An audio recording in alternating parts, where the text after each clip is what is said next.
Assalamualaikum warahmatullahi wabarakatuh. I'm Imalia Suky Lely, M.Pd 19110400354.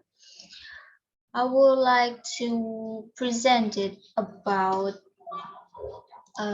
sexism in English textbooks. The first material that we would discuss is what is sexism?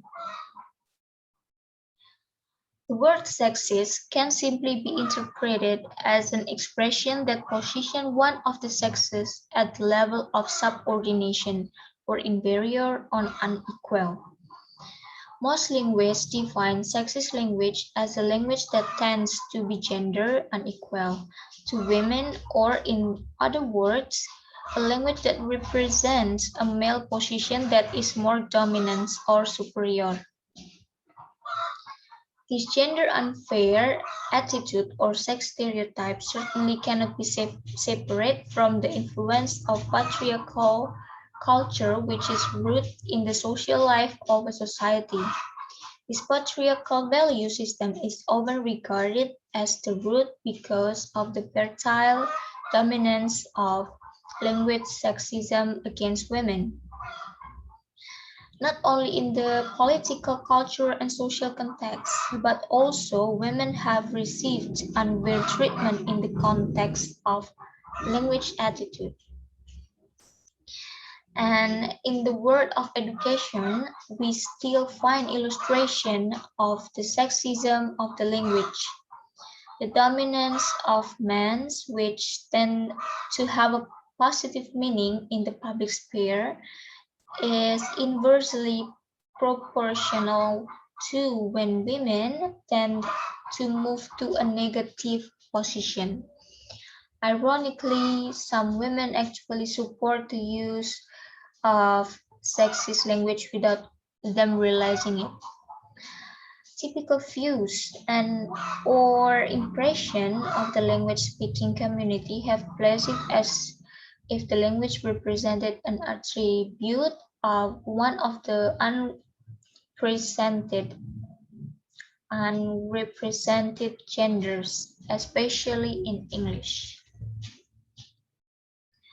Sexism can refer to different beliefs and attitudes. The first one, believe that one gender or sex is more valuable than the others. The number two is male or female chauvinism. Number three is misogynistic or hatred of women, and misandry or hatred of men. And number four is distrust of people of the different sex. And the next material is aspect of sexism in textbooks. English textbooks studies have found sexism in many aspects. The first one is generic he and generic man. It also called masculine generic constructions. This problem actually comes from the grammar of English itself, which some words such as man, mankind refer to people in general, both males and females. The following illustration of grammatical elements of an English sentence with sexist contents. The example number one is, one has to work hard in order that he gains his success. And the example number two is, everyone in the classroom is reading his article. The word one in example number one and the word everyone in the example number two refer to people, which mean male and female. But according to standard English grammatical standards, the pronouns for one and everyone must be he, not she. And then the other aspect is in titles, labels, and names.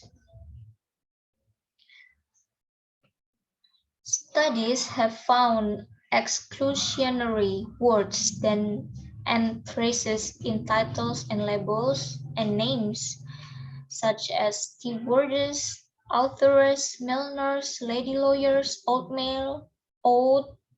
maid, Miss, Mrs., lady pitcher, and so on, which have to be avoided.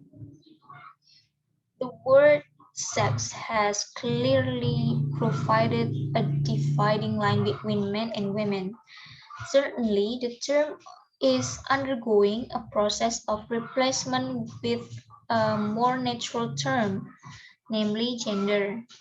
Moreover, the words man and he, which have been widely used in English, have been considered inappropriate in certain contexts, which in the end have also been replaced by a more neutral term, namely person. This is because these two words have been labeled as sexist language when used in certain contexts.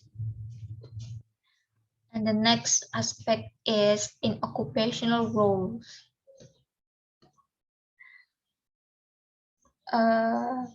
It is easy to find studies that reported the imbalance of occupational roles between males and females in textbooks.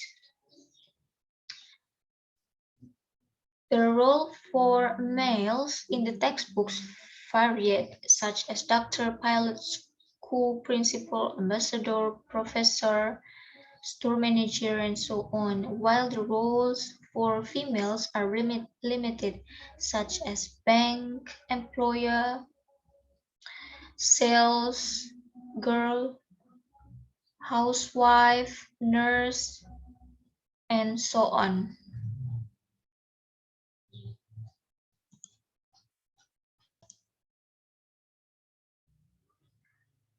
Females are often always represented as weak, passive, over-emotional, and superficial, whereas males are represented as strong, active, helpful, and patronizing.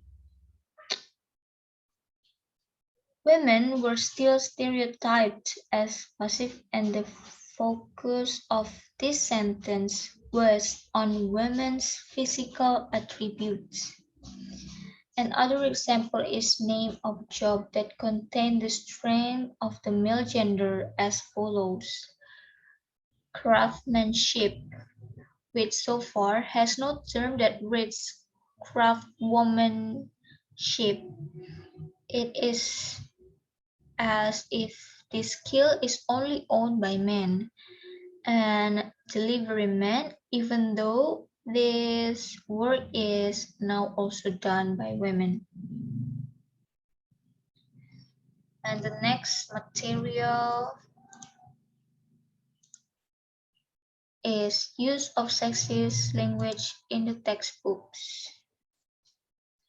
Number 1 is bound morpheme level. A morpheme is a collection of language units that contain meaning. Morpheme is the smallest linguistic level so that it cannot be broken down into smaller levels. There are two kinds of morpheme in English, free and bound. Free morpheme is a morpheme that can stand alone as a word in phrase, such as the word waiter in he is a waiter. And bound morpheme, which are often referred to as suffixes and are morphemes that cannot stand alone as a word. And for example, is Roro Jonggrang was a beautiful princess.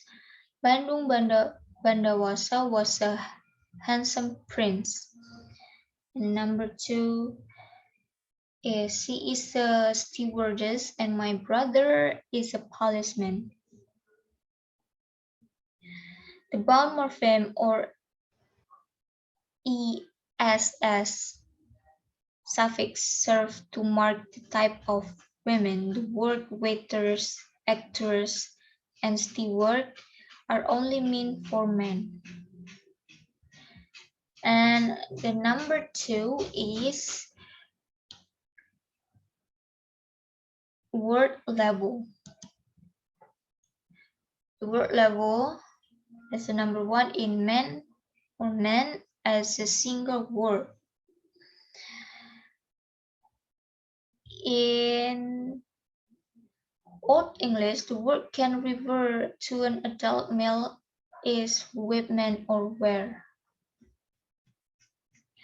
while the word that refers to an adult woman is with man or with.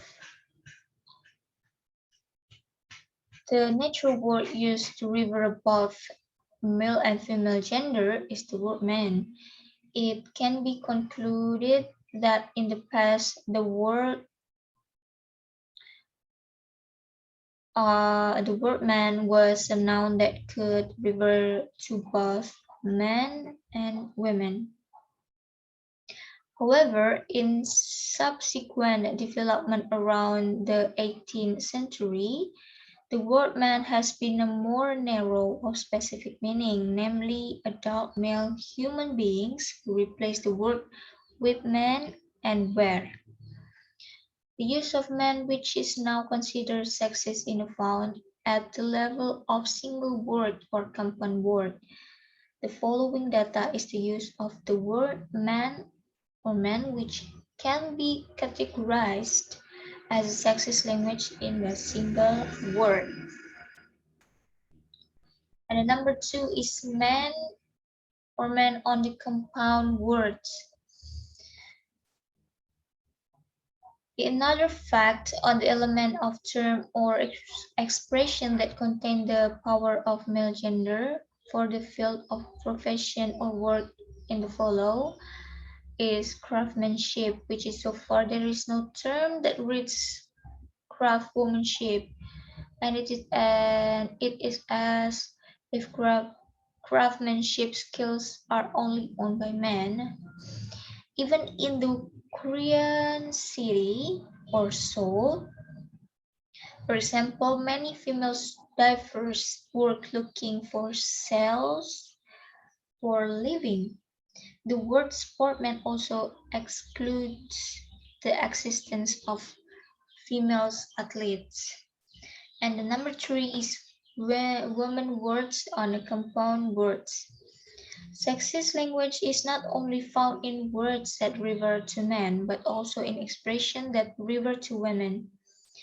Usually the name of a job that contains the word women is a newly invented word formed by analogy.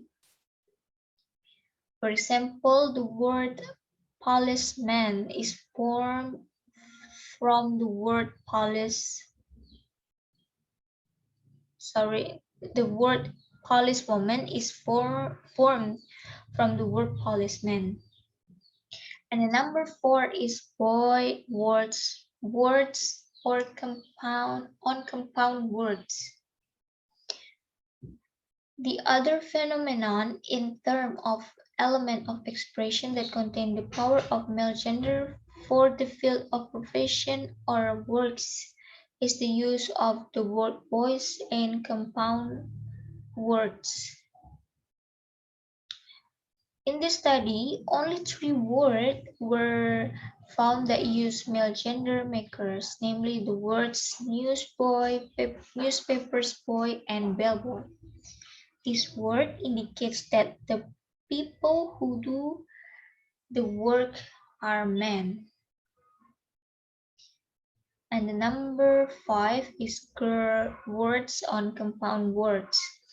In English, the word girl is used like the words woman and lady. The word girl's code is also formed through the analogy of the word boy's code, and the word flower girl is for a female florist job, although now although now many men are flourished. And the next is in phrase level. And the next axis maker is at the phrase level, especially noun phrase. Noun phrase is a group of words consisting of a head word and other word that precede or follow it, which form a unit. For example, at the level of this phrase are the word man-made, the word man endurance, and the word man's friends. And the next is in sentence level. The use of English often does not reflect real life facts. There have been many changes in the role of women in everyday life, but in the use of language, such things have been overlooked. Deep English also show this. There is a kind of tendency of stereotype a certain word of word with a certain gender. For example,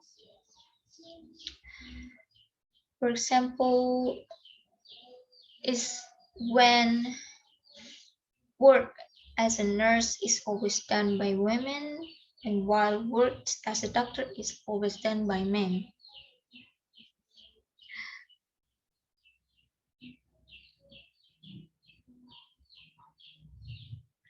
And when the work done by mother or daughter involves many activities in the kitchen, while the work of the father is always related to the office and work outside the home.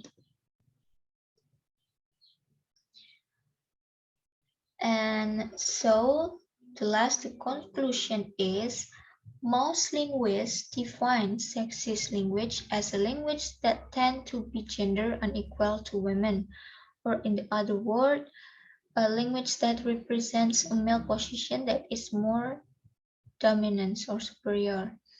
This gender unfair attitude or sex stereotype certainly cannot be separate from the influence of patriarchal culture, which is rooted in the social life of society. And sex stereotype, discrimination, and the image of women that tend to be negative unconsciously have resulted in women experiencing an increasingly an unequal image and confirming the position of women at an unfair level of gender. Okay, that's it, the material that I presented. Thank you very much. Wassalamualaikum warahmatullahi wabarakatuh.